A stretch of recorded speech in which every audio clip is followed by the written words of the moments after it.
Hello, welcome to Today in History. My name, of course, is Sotonye Afiesimam. And you know what comes next? We're rolling back the blind. And we're taking you back to the year 1057. King Macbeth is his name.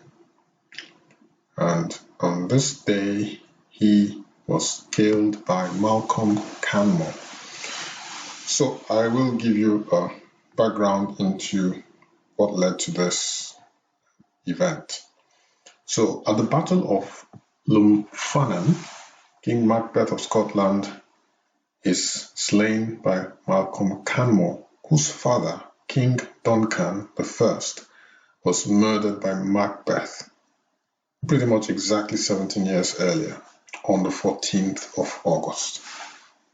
Macbeth was a grandson of King Kenneth II and also had a claim to the throne through his wife, Gruoch, who was a granddaughter of Kenneth III, the Scottish king who had been overthrown by Duncan's predecessor, King Malcolm II. So basically, this guy avenged the death of his father exactly 17 years ago, or 17 years previously. So this is King Macbeth, who was killed by this guy called Malcolm Canmore, or Malcolm III, also King of Scotland. Okay, moving on. This is an interesting one. It's a long one, but it's the most important event of today that would help you if you wanted to start a business, you wanted to leave your job.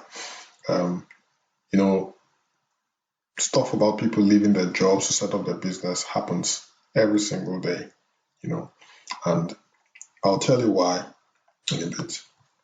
So the year is 1899, and this man here, Henry Ford, who you probably recognize, if not from anything from my previous video, I did feature him.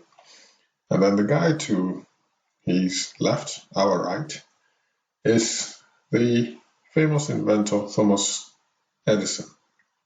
So on this day, in 1899, Henry Ford leaves Edison to start automobile company. And the rest, as we say, is history. But the story continues. In Detroit, Michigan, Henry Ford resigns his position as chief engineer at the Edison Illuminating Company. So, in order to concentrate on automobile production. Now, stay with me on this. Henry Ford left his family's farm in Dearborn, Michigan at the age of 16 to work in the machine shops of Detroit. In 1888, he married Clara Bryant, and they had a son, Edsel, in 1893. That same year, Ford was made chief engineer at Edison.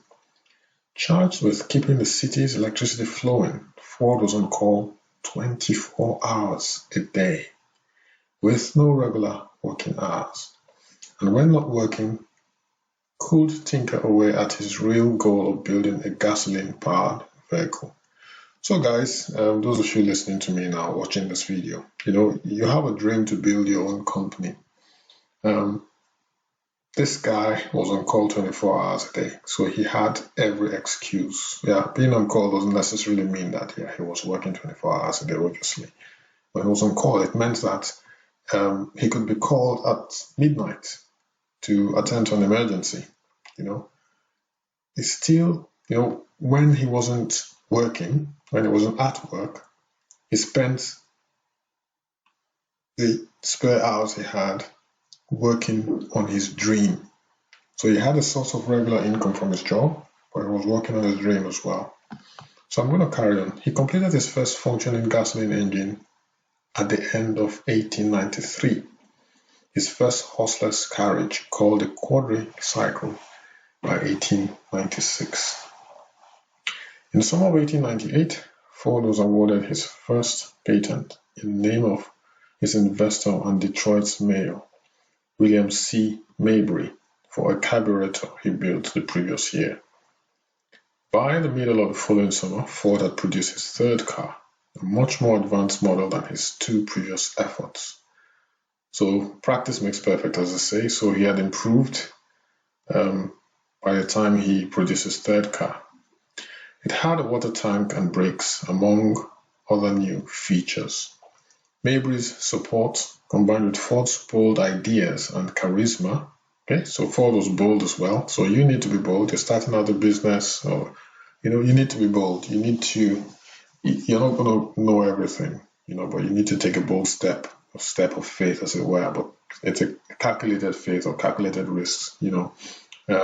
Start doing your thing at the side, and as time goes on, obviously your faith in what you're doing increases. It gets to a point where you have the, I was going to say audacity to leave your job. But you know that you've put things in place. You've done a lot of experiments. You've gone through a lot of failures. You've done your trial, your error, and you can project into the future. You can reasonably, obviously you're not going to figure everything out, but it's important to step out of your comfort zone if you want to forge ahead in life. And Ford exemplifies this. He exemplifies this. I'm going to read further. This is quite interesting. Mabry's support, combined with Ford's bold ideas and charisma, helped assemble a group of investors who contributed $150,000. Now, so this was $150,000 in 1899, probably worth millions today, several millions of dollars.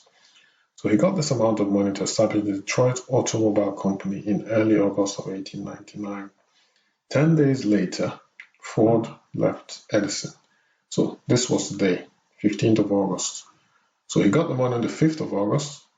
10 days later, on the 15th of August, Ford left Edison, where he had worked for the previous 8 years. Obviously, he didn't leave. It was an amicable split, let's put it that way. It's obvious that these two men were fond of each other. He turned down a considerable salary offer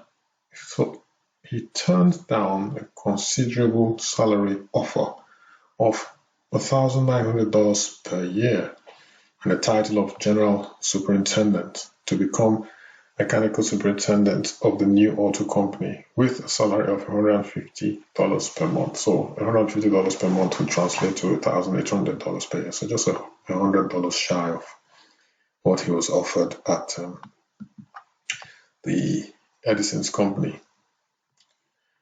So this is the duo here of Ford and Edison, taken in the 1800s, possibly very close to the end of the 1800s. So, follow your dreams. That's a lesson from Ford and Edison. Ford especially, because we're focusing on Ford today. And if he hadn't left Edison, the Ford Motor Company very likely would not have happened. It wouldn't have happened. Other people would have built their own automobile companies, of course. And it's also possible that there were people who piggybacked on Ford's Motor Company. So there's possibly some other American brands or other brands from all over the world that wouldn't have existed if Ford hadn't started the Ford Motor Company. Okay, so do not shy away from doing what you want to do. Do not shy away from following your dreams, because it's not just about you. You are going to affect the lives of hundreds, thousands, possibly millions of people. Gerald Ford has definitely affected the lives of hundreds of millions of people, at least, around the world, because of the bold step he took that day. Okay, let's move on to the year 1914.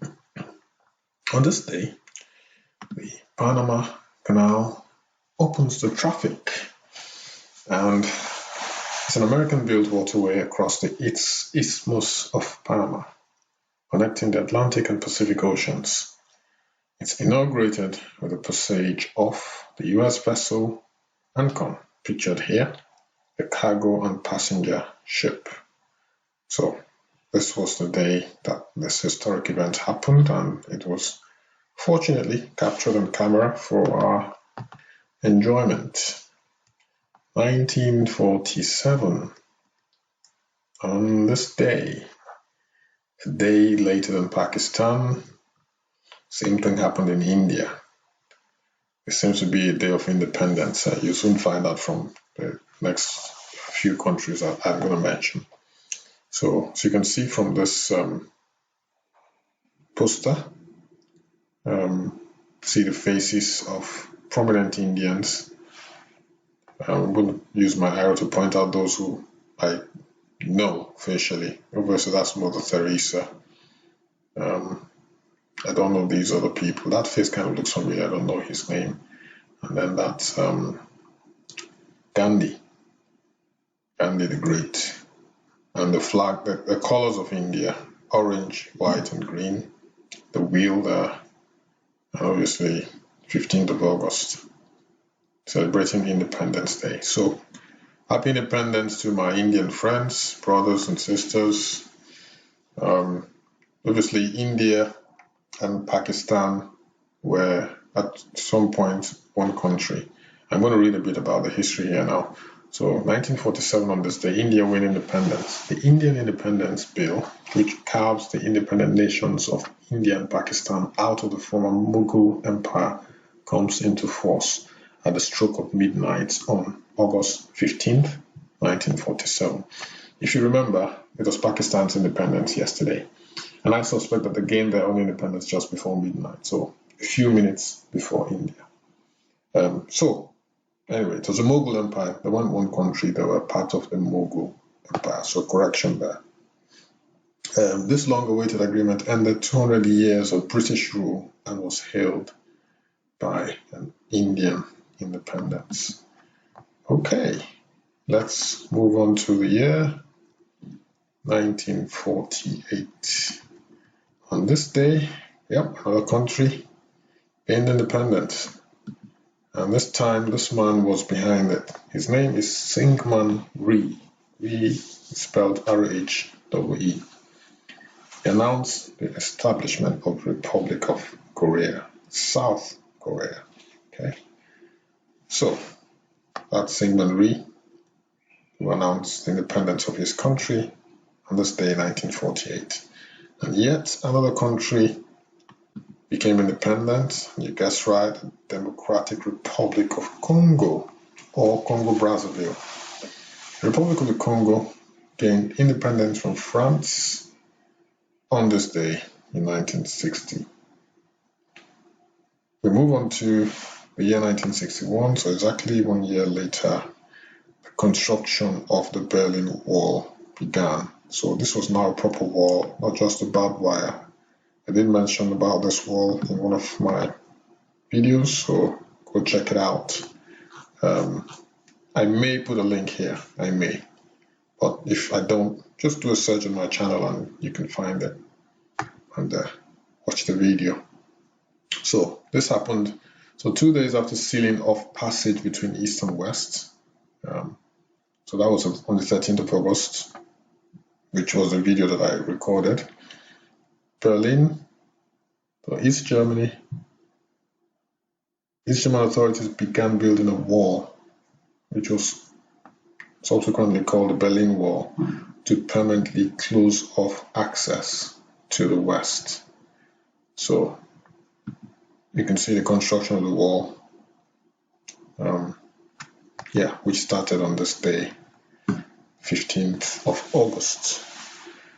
Last but not least, another country gains its independence. This time it's Bahrain. The year is 1971. They proclaimed their independence from the United Kingdom on this day. So happy Independence Day to my brothers and sisters from Bahrain. On that note, we end today in history Give me a thumbs up if you like my video. Do not forget to subscribe as well by clicking the notification bell so that you receive updates of my video uploads. Thanks again for dropping by, guys, and I shall see you tomorrow, the 16th of August, for another edition of Today in History. Bye-bye.